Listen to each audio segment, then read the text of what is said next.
Yes, it's your girl Petty Paige back at it again with yet another video for you hoes. Now, I know that you guys weren't expecting a voiceover video. I really do apologise. I have been so incredibly sick. I've gone for blood tests and stuff. If you've been following me on social media, you'll know that I'm just a little bit all over the place at the moment. So I haven't really been feeling up to actually standing in front of my TV and making a video.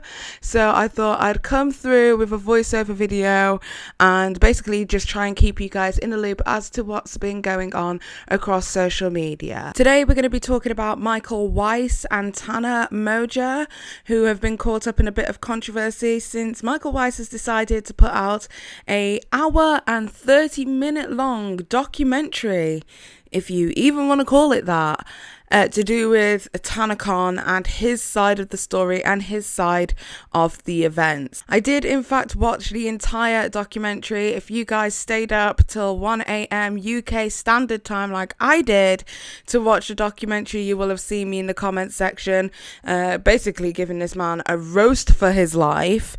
I digress, but the point is that I watched the hour and 30-minute documentary so that you don't have to. It's okay, guys. You can thank me later. Anyway, with that being said, let's get straight into the video. Y'all ready? Let go. Most of these bitches is petty, petty, petty, petty, petty, petty, petty, petty, petty, petty, petty. Most of these bitches is petty. Okay, so before I even start, if you guys haven't seen my previous two videos on the whole Tanacon situation, including the Shane Dawson documentary, I will definitely leave a link for you to go and view that, either in the description box down below or in the right hand corner of the screen now. That should basically give you guys a detailed overview as to what happened with the whole Tanacon situation. Before I even go into all of this drama, because this shenanigans really did not need to happen, but for some reason Michael Weist had time, and I don't know why he had time because the rest of us did not have time for him. It's no secret that if you've been following Tana Mongeau or Michael Weist across social media on Twitter or Instagram, or in fact any platform on social media, that Tana Mongeau has been taking a lot of different jabs at Michael Weist any given opportunity. I think that maybe she's angry about the whole situation that happened with Tanacon and how she herself, rather than Michael, but she herself had to deal with the backlash of using her name against something like that, against a company like Good Times, and because of that she's been taking numerous jabs at him on social media. Now obviously, we all know about the scandal that happened with Tana Mongeau this Halloween when she was accused of sexualizing a 15-year-old girl, JoJo Swizzer, by calling herself Ho-Ho Swizzer and doing a sexualized version of what JoJo would wear, I don't know, as an adult, I don't know what she was trying to do, but it was highly, highly inappropriate, and she got clocked on it across social media, mainly on Twitter, for sexualizing a young teenager. Well, it turns out that on that day she was actually doing some kind of like Halloween DIY video, and she actually tried out various different Halloween DIYs of popular well-known YouTubers and personalities, and one of the people that she decided to make a costume out of was actually Michael Weist, the CEO of Good Times, who she collaborated with when creating Tanacon. Hey, I'm gonna lose my house over this. I'm going to lose everything. Like, everything. As you can see from the original Tanacon documentary that was made by Shane Dawson, Michael Weist is visibly upset, talking about the amount of money that he's lost and the amount of funds that he's lost due to the Tanacon convention. When doing her Halloween costume dress up, she parodies that moment where he talks about losing everything.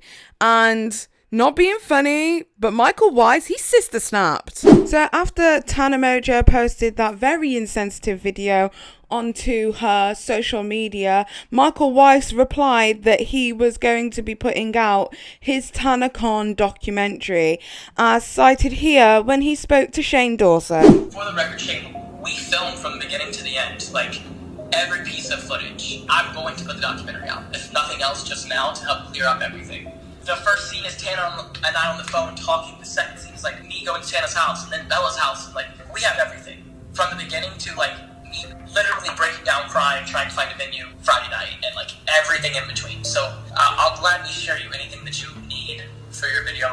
Why were you guys documenting everything? We wanted to document the experience. We thought it was going to be amazing. Like, why would we not make a documentary? So, bitch, this was already pre-planned. Like, they already had the wheels in motion to make this Good Times documentary.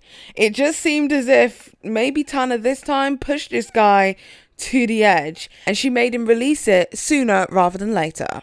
So basically, after Michael Weist had posted up that he was going to be posting his Tanacon video, the one that he pretty much had planned prior to all of the shenanigans of Tanacon going down approximately 4 or so months ago, somebody else posted underneath. Her name is Julia, and they basically said, "You had your chance to tell everything with Shane, and instead you sat on your phone and vaped. Nice try. Move on and take a joke." And then Tana said, "Real talk, using footage of everyone that you have no right to use to try and make people pay for your streaming platform that you admitted you did Tanacon to promote is just weird and bad. I don't know why you're saying try me like you made a movie about me. I know who you really are, Michael. Take a joke." And then Michael replied, he said, "Oh no, you're wrong. This will be completely free. People need to see the truth. They need to see the footage. I woke up today to Tana making fun of me. Whilst this may be a joke to her, I've dealt with this every day for the last 5 months. Disgusting." Do you not know how to flush the toilet after they've had a shit? What do you mean? Well, I was fucking one of yous.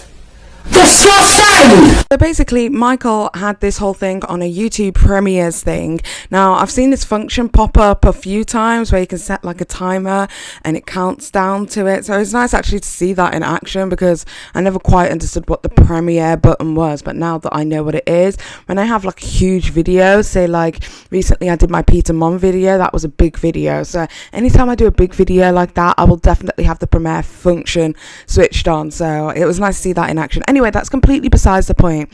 He had it on YouTube Premiere, and he decided to premiere the hour and 30-minute long video. Now, this is a very fucking long ass video. Like, I want to be compensated for my time. Like, not only do they need to deliver the refunds for Tanacon, they need to deliver the refund of an hour and 30 minutes. They need to deliver 90-minute refunds of people's lives, because I wasted a lot of time. You just look right in here, look in there, and you see that you're doing too much. I feel like this video could have literally been the last 25 minutes of the actual film, because the first part is just rehashing the old bullshit that we already knew. For instance, like, we already knew that they had a meeting at Tana's house where they discussed the logistics of how the convention was going to work. We already knew this. We already knew that Tana Mongeau was completely and utterly incompetent, and most of the time she never makes her appointments on time. So it was definitely no surprise to us to find out that Michael at some points had to go over to Tana's house and wake her up personally as her human alarm. Like, low-key, bro, you knew exactly who you were doing this convention with. This is Tana Mongeau. Tana Mongeau, my dude. We already knew that you had subsequent meetings, etc. at Bella Thorne's house. We already knew this. We already knew that you had several meetings with the Marriott, but what was conveniently left out was when you guys were supposedly supposed to be speaking about capacity. A lot of this was just him showing you around the various rooms and the various conference rooms that were available for you to use. Nothing to do with any kind of capacity issues. I see you in a meeting with Jordan, who is Tana's manager. Now, Tana's manager actually took up 2 roles during this process, which is quite interesting to find out. So not only is he Tana's personal manager who deals with her marketing and PR wise, tremendous job that you're doing there, sir, but he's also the talent manager. So he was in charge of making sure that the talent were there for the event. We knew that you met up with several different people, including the people who dealt with staging and lighting for a convention. You were supposed to do that. So to me, that, like, who cares? Who cares? What? what was said in that meeting, it makes absolutely no issues. Who cares? We knew that you did several levels of planning. You were the events coordinator. That is exactly what you were supposed to do. What was interesting to me was, again, we see Jordan working very hard behind the scenes, making sure that all of the talent get to where they're supposed to be, because he is the talent coordinator. This is an example of somebody with a job title doing said job. This part of the documentary was high-key a hilarious moment where they proudly showed every tiny piece of sticker and condom and flyers that went into these literal junk mail goodie bags that was shocking, that was supposed to be more than the value of the ticket. They proudly showed what it was that they were putting together, and they seemed very happy with what they put together.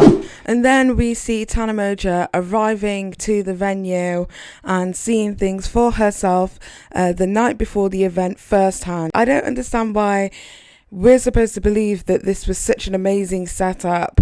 I think they're trying to lead us to believe that a lot went into this, but I mean, I'm looking at this now and all I can see is a couple of banners with the Good Times logo on, which I imagine that they've had stored from various different events, and a little bit of uplighting. Like, I planned a wedding. Uplighting's not that expensive. Curtains and uplighting is not that expensive to do or make or produce. Then she goes and has a look at her stage and the lighting there firsthand. That would have definitely been quite a massive expense to put that together. But I mean, so what? Who cares? So what's no secret to us, once again, no new information provided, is how oblivious Tana is to what's going on the outside. Then we see all of the talent show up. So the talent manager did their job. Jordan did his job. We have Emma Chamberlain, Bella Thorne. We have that guy who made a video who I don't know, with the earring, that dude. We have some blonde girl who I really don't know. I'm really old. I'm beginning to realise that I'm very old and I don't know who these YouTubers are. But yeah. Oh, who are these guys? I don't know who they are, but apparently they're famous. And they're featured effing creators. I don't know who... I don't know. And then we have... Oh, I know her. She's the Pornhub girl. The girl who made a porn for 1 million subscribers. Then, as we were aware, all hell broke loose and everybody was told to vacate the premises. We see several clips of Michael Weist rolling around on his fucking Segway. We see several clips of all of the staff trying to make sure things go as safely and as swiftly as possible, but essentially getting the brunt end of everybody's aggression and anger. She seems really upset, and she obviously vocalizes how upset that she's been as the executive assistant to get all of this shit. Bella Thorne was actually the first person to make sure that something was done for the fans and the subscribers. When she found out what was going on, she convinced Tana Mongeau to go outside to the public, to her fans and subscribers, and explain what has happened and why the whole show, the whole shit show, had to be shut down. She was the only adult acting like an adult in this situation, and she did right by her friend to do the right thing. That I would sell 5,000 tickets and 15,000 people would just show up outside. Like, that's so crazy. And what happens is the 15,000 people are getting in these lines and saying, like, I'm VIP, I'm VIP, I'm VIP, and they're not. So then the security's doing their best to Did you see the refund drive? Did you see that? And I will personally refund every single one. No, but you guys are doing your best.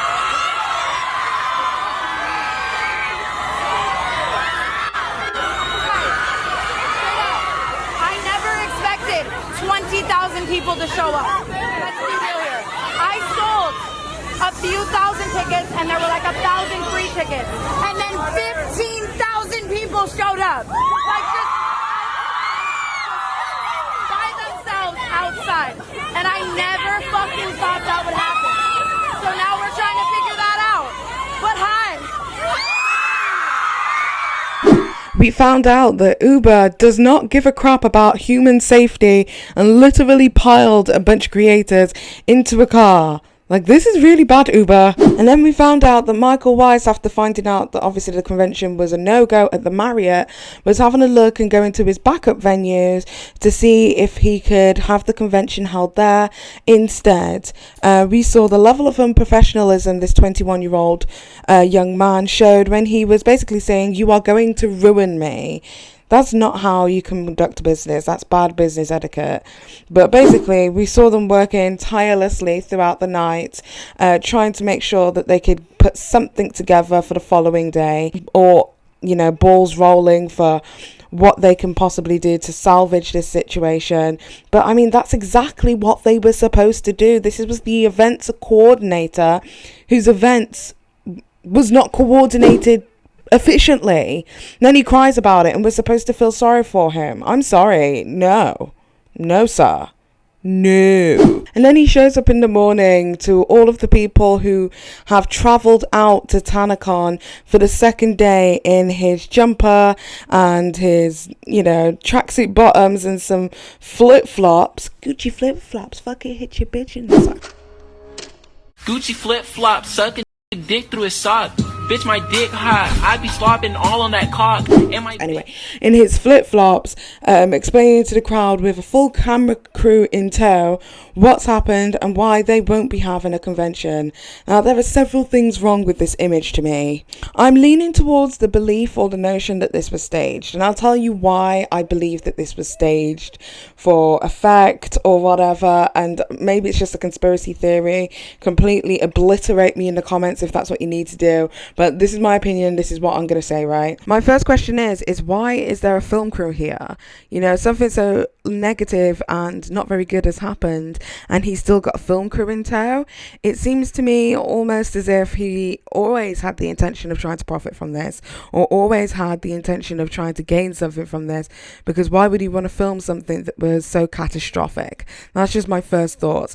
My second thoughts is it looks very staged, just the way that he's dressed in comparison to the way that he was dressed in his demeanor the previous day with the segue, etc. It just seems very, very staged. And the third thing was earlier on in the video, at the very, very beginning, he was speaking to Tana Mongeau, and he basically said that the ticket hosting website, which I imagine is Veeps, that Veeps have a function on their website where they can send out multiple text messages to all of the people who purchase tickets throughout the day, and they were expected to utilize that function throughout the entire of Tanacon. Why would he feel the need to go out and speak to a bunch of people outside if he'd already sent text messages to them telling them that there was not going to be a convention? That's one thing that just seemed weird to me, because if you received a text message that said that there was no convention, you wouldn't be outside of the convention, which leads me to believe that no text messages were sent. If there was people who were there that day who did receive text messages, let me know, but it just seems like why was he there? He could have sent a text message and avoided this whole thing. But I think he wanted that filming opportunity, and he wanted people to make the effort to come down to the convention that day so he could have the opportunity to look like the victim. My thoughts. I want to show you this. Since we partner with this ticket software, you can click messages. You can send a text to every single person that bought a ticket, a personalized text at the exact same time. So throughout the event, you were talking. Yeah, our team, like Phil's gonna go take a picture of you like backstage, like doing whatever. Yeah. We're gonna send it out. Real quick. We're gonna send it out to every single person to be like, Tana's going live on the main stage in 2 minutes. Come see her, or like. That's so crazy that you can literally make every phone in the building at the same time. And I still want to fuck with people at least once. Oh yeah, no, like your butt looks good. One of the ticket things is ding like every phone and like put Tana, like let people experience this like exclusive content. Like I'm gonna send a booty pic. Right, like whatever you want to do, like go with it. So they legit dead ass had the facilities to do that. They legit had the facilities to make sure that nobody else had to spend even more money traveling over to the Tanacon convention and being left outside in the heat like they were the previous day.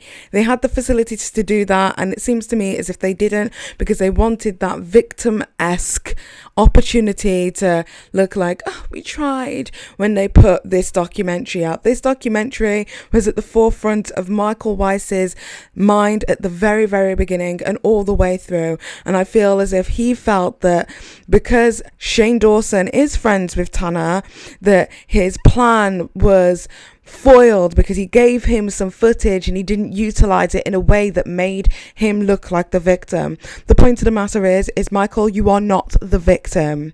Tana is not the victim.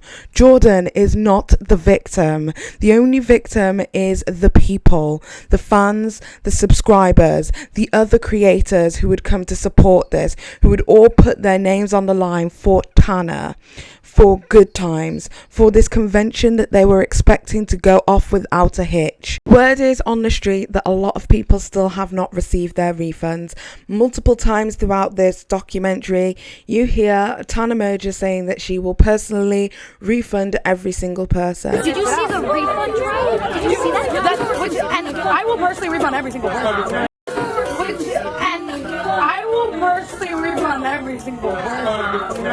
My question is where is the money, Tana? If you're saying that that's what you were going to do, why haven't you done that?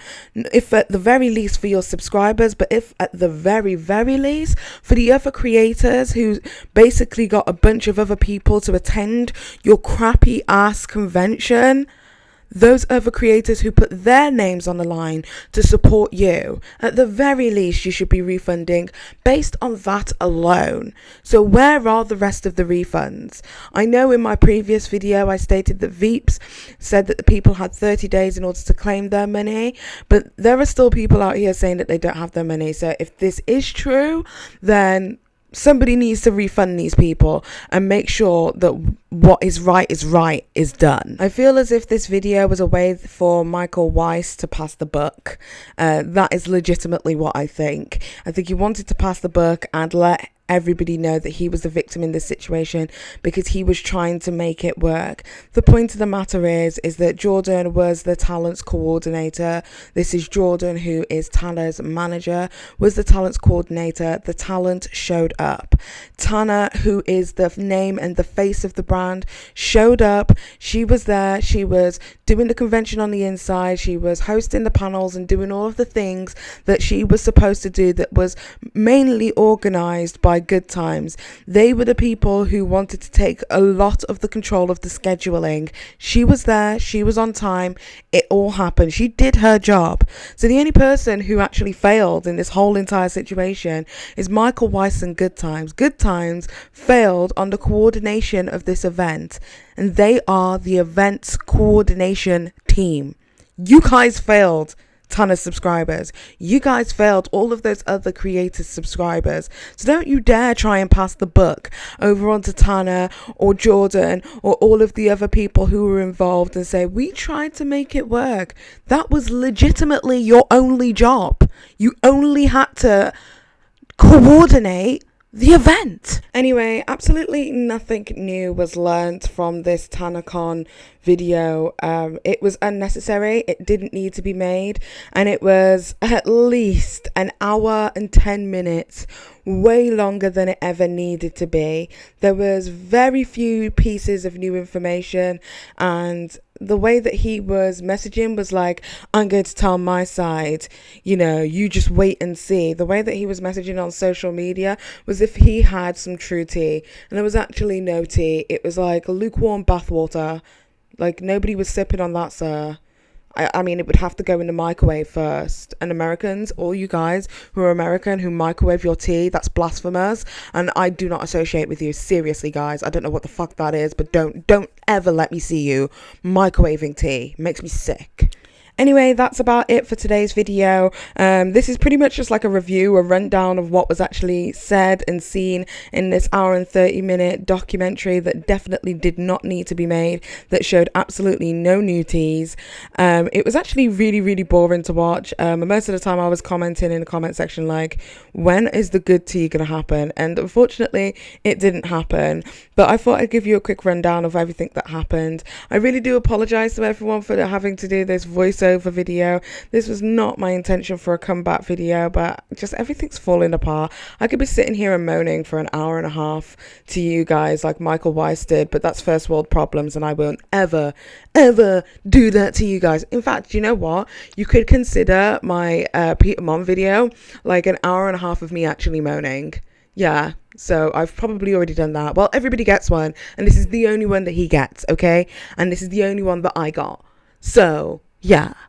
Anyway, that is about it from me. I hope you guys enjoyed this video. If you like this video, give it a thumbs up if you like it. If you don't, I don't give a shit anyway. Don't forget to subscribe and hit that notification with the bell so that you guys get a notification every single time that Petty Paige posts new content. Don't forget to sound off in the comments. I definitely do want to hear what it is that you guys have to say about this whole entire situation. Did you watch the documentary? Did you have any thoughts about the way that it was conducted? Do you think that this was yet another video that was done out of spite, the same way that Tana Mongeau made an entire convention out of pettiness and spite of VidCon? Because it seems as if he had his panties in a twist and sand in his vagina, and that is exactly why he decided to post out this video. I personally think that this video did absolutely nothing but to serve the narrative that Michael Weist was the only person who severely effed up. And although Tana is hard to work with and completely unreliable, she was on her shit when it came to, on the day of the convention, making sure that she did her part, and so did her team, including Jordan, who is her manager. The only people who fell apart in this whole entire situation was the events coordination team, which was Good Times and Michael Weist. But that is just my humble opinion, and don't take my opinion for it, because I'm very sick, but I'm very petty. Bye. Love ya. Petty, petty.